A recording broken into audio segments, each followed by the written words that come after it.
Diz assim: Ao anjo da igreja em Filadélfia, escreva: Estas coisas diz o santo, o verdadeiro, aquele que tem a chave de Davi, que abre e ninguém fechará, e que fecha e ninguém abrirá. Amém. Pai, te louvo e eu te engrandeço, porque eu sei que tu és bom, Pai. Peço que o Senhor venha falar conosco. Te peço que o Senhor venha me usar, Pai, para a glória do teu nome. Te peço que o Senhor venha falar com a tua igreja, Pai. Que essa palavra venha nos edificar nesta noite. Amém. Oi, som. Aí sim. E eu peço até a você que a forma de você me ajudar é não deixando desviar sua atenção da palavra, tá certo? Amém? Hoje a gente vai falar sobre o reino de Deus. Esse verso chamou muito a minha atenção. A gente estava sem um tema para hoje. Era eu, Micael e o pastor, a gente discutindo no grupo qual seria o tema da palavra do dia 3. E era a sexta palavra e eu não sabia o que fazer, mas eu disse, eu vou ficar com a sexta palavra. E eu comecei a meditar no texto, porque a gente não achava um tema para essa palavra. Ficaram a 1, a 2, a 3, a 4, a 5, a 7 e a 8 e faltava a 6. E quando eu meditei nesse texto, esse versículo me chamou muita atenção. Porque aqui está falando da chave de Davi, que abre e ninguém fechará, e que fecha e ninguém abrirá. E eu comecei a meditar nesse texto e comecei a estudar sobre ele. E eu perguntei, que chave é essa? O que significa isso, Senhor? E quando eu comecei a estudar sobre esse versículo, eu vi que o que Jesus está falando aqui é que ele tem a chave do reino de Deus. Que o reino que ele abriu, ninguém pode fechar. E ele tem um poder total sobre esse reino. Para incluir pessoas, para excluir pessoas, porque ele é o rei deste reino. Então, o tema deste sermão de hoje é sobre o reino de Deus. E eu creio que o Senhor vai falar muito com a gente, amém? Na antiga aliança, irmãos, o povo de Israel clamava por um rei. Era um povo que necessitava de um rei. Mesmo não sendo a vontade de Deus, para que houvesse um rei que os governasse. E os israelitas chegaram a Samuel e disseram, dá-nos um rei para que nos lidere. Isso desagradou Samuel. Então ele orou ao Senhor, e o Senhor lhe respondeu, atenda a tudo que o povo está lhe pedindo. Não foi a você que rejeitaram, foi a mim que me rejeitaram como rei deles. Isso se encontra em 1 Samuel 8, 6 ao 7. O povo queria um rei, ao ponto de rejeitarem o governo do Senhor sobre a vida daquele povo. Deus, ele tinha um rei para governar aquele povo. E esse rei era Cristo.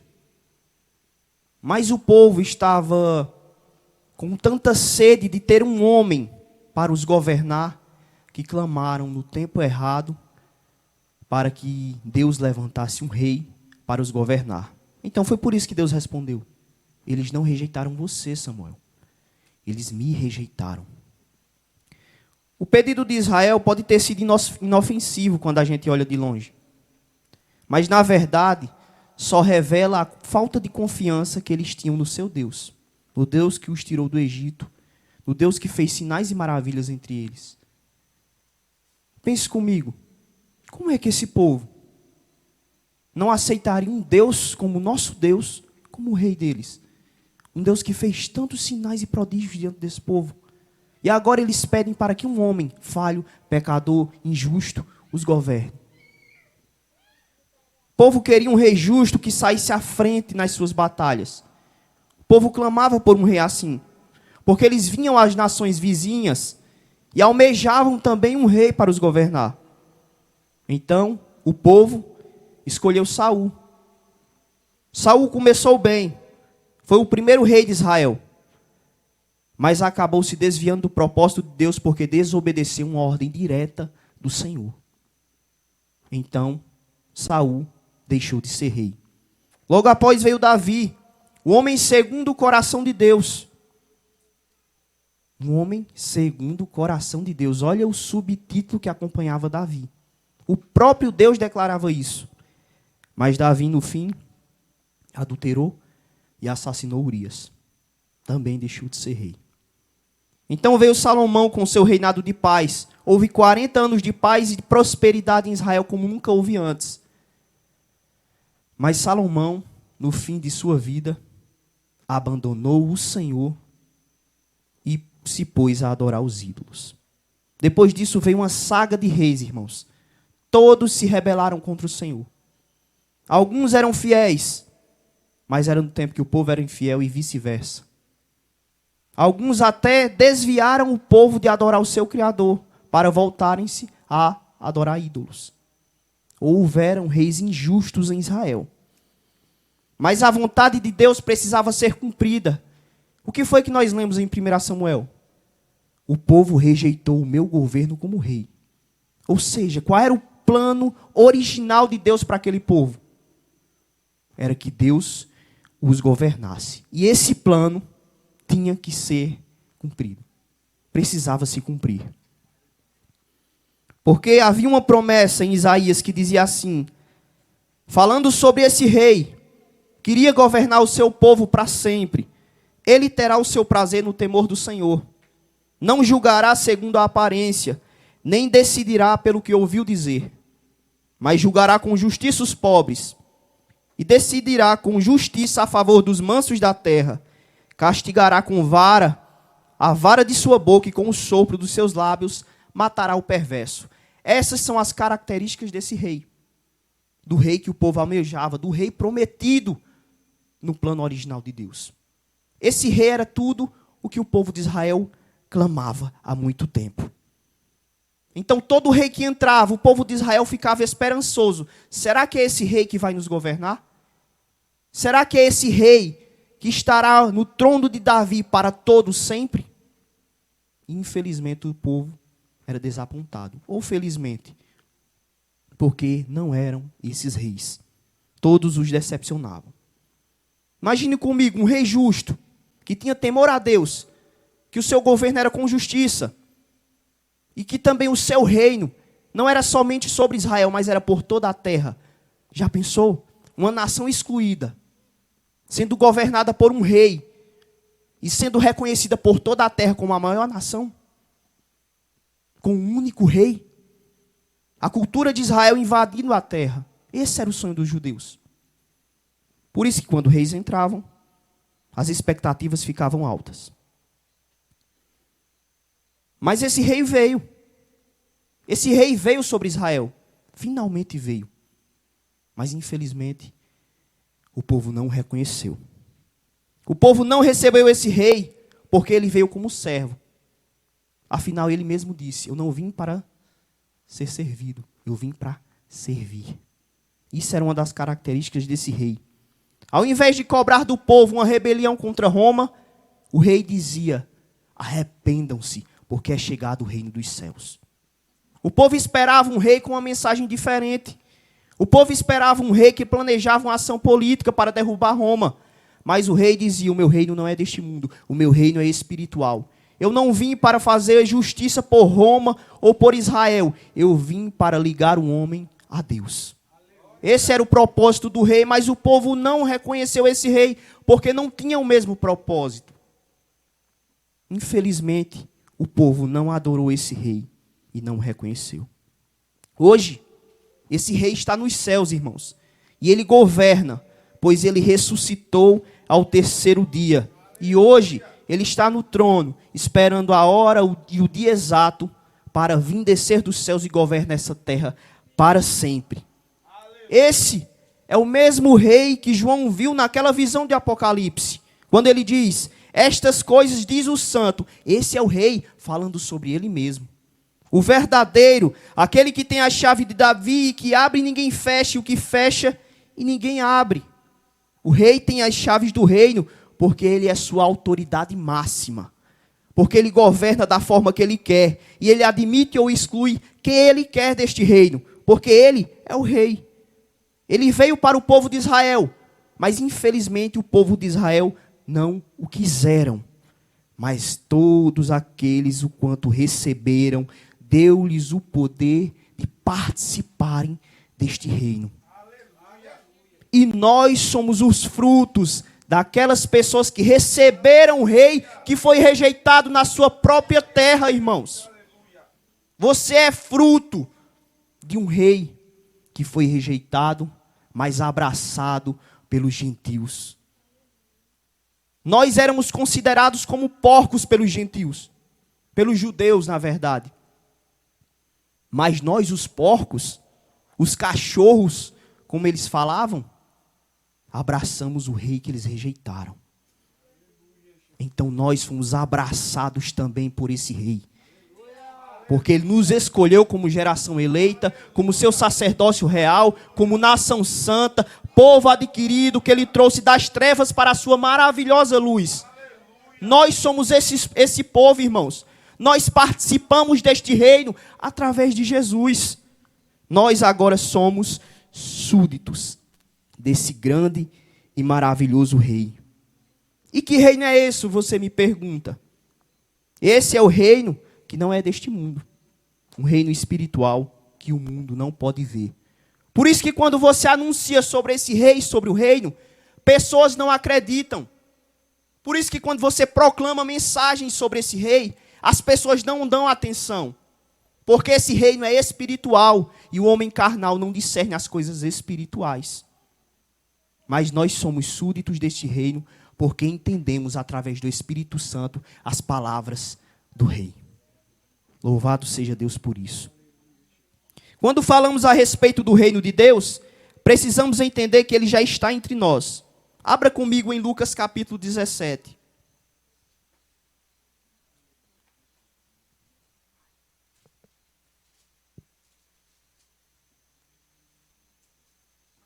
Lucas capítulo 17, verso 20 ao 21.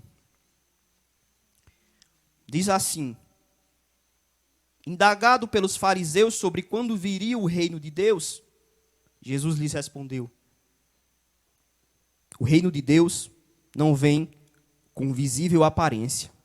Nem dirão, ele está aqui, ou ali está ele, porque o reino de Deus está entre vocês. Este relato, irmão, ele consiste em duas sessões envolvendo o já e o ainda não sobre o reino.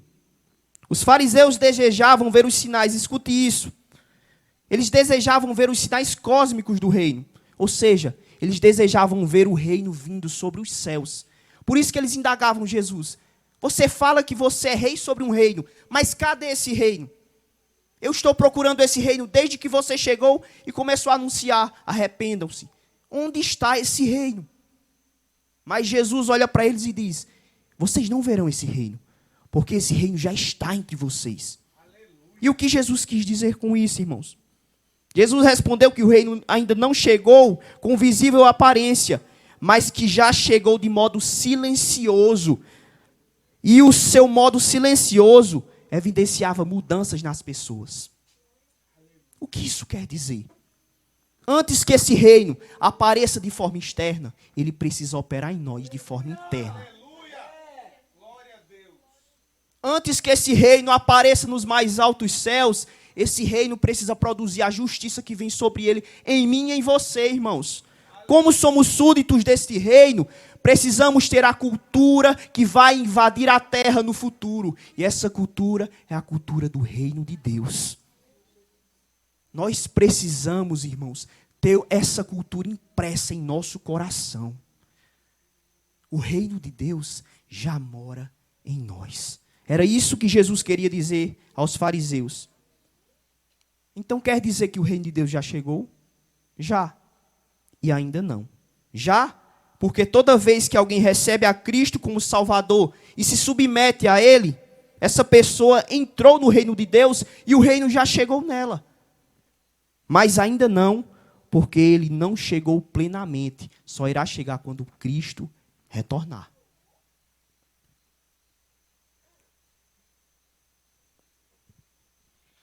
Como eu sei que esse reino chegou para mim? Como eu sei que esse reino chegou para você?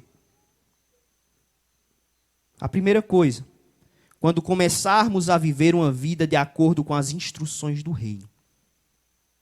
Nós só saberemos se esse reino chegou para nós quando nós obedecermos às instruções que existem sobre esse reino.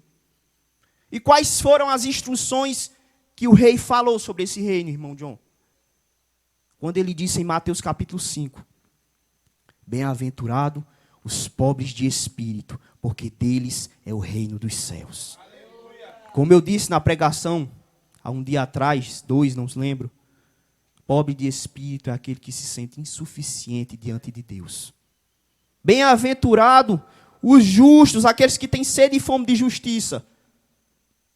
Isso quer dizer, irmãos, aquelas pessoas que, quando olham para as injustiças dessa terra, elas começam a sentir uma ânsia, uma dor, e imploram para que o reino venha e mude todas as coisas. Quando Jesus diz em Mateus 5, bem-aventurado os pacificadores, porque verão a Deus, irmãos. Aquelas pessoas mansas, irmãos, aquelas pessoas que sabem que o reino de Deus está vindo e têm o coração no lugar certo, que não se deixam abalar por outras pessoas que querem tirar a paz delas. Pessoas que vêm os perseguir por causa da fé, mas elas não esmorecem, porque elas sabem que a maior promessa do reino não é as coisas melhorarem, mas é ver o rei prometido, irmãos.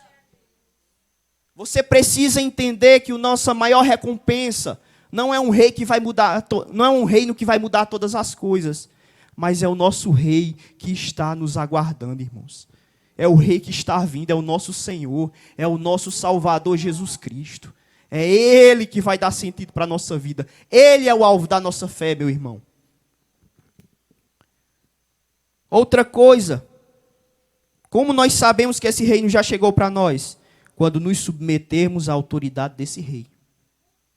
Não tem como dizermos que pertencemos ao reino se não vivemos uma submissão a esse rei. É impossível. Eu já faço parte desse reino. Mas quando Cristo nos pede alguma coisa para o obedecer, o que é que a gente faz? Eu não obedeço. Já pediu demais. Isso mostra a insubmissão que existe em nosso coração. Mas quando Ele pede, a gente obedece, irmãos. A gente está dando provas que pertencem a esse reino. Que verdadeiramente fomos salvos por Jesus Cristo, mediante a sua graça. Por isso que os fariseus não viram esse reino de Deus. Porque viram o próprio rei, mas eram tão insubmissos que não participaram deste reino. Existem pessoas que correm esse grande risco.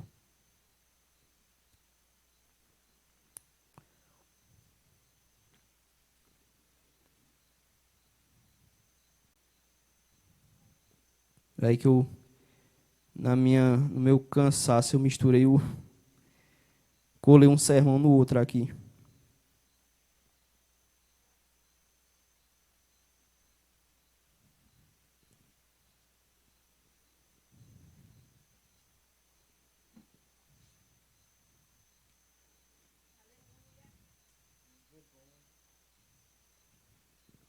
Abra comigo em Lucas capítulo 9.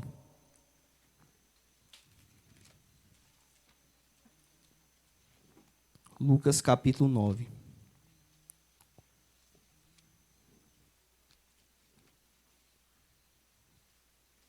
A partir do verso 57. Que diz assim: enquanto seguiam pelo caminho, alguém disse a Jesus: vou segui-lo para onde quer que o Senhor for.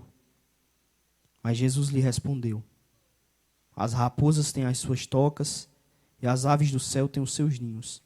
Mas o Filho do Homem não tem onde reclinar a cabeça. O que Jesus quis dizer com isso, irmãos? Depois a gente continua a leitura. Jesus estava falando quando esse homem ele se recruta para seguir Jesus. Jesus diz: olha, eu não tenho onde reclinar a cabeça, porque meu reino não é deste mundo. Eu sou um peregrino. Eu não vivo por este mundo, mas pelo reino que está vindo. Então, aquele que se candidata a seguir Jesus, ele precisa entender que ele precisa imitar Jesus. E nós precisamos olhar para o mundo e dizer, eu não tenho onde reclinar a cabeça, porque meu alvo não é permanecer aqui, mas um dia sair daqui e ir ao encontro de Jesus. É isso que nós precisamos entender, irmãos.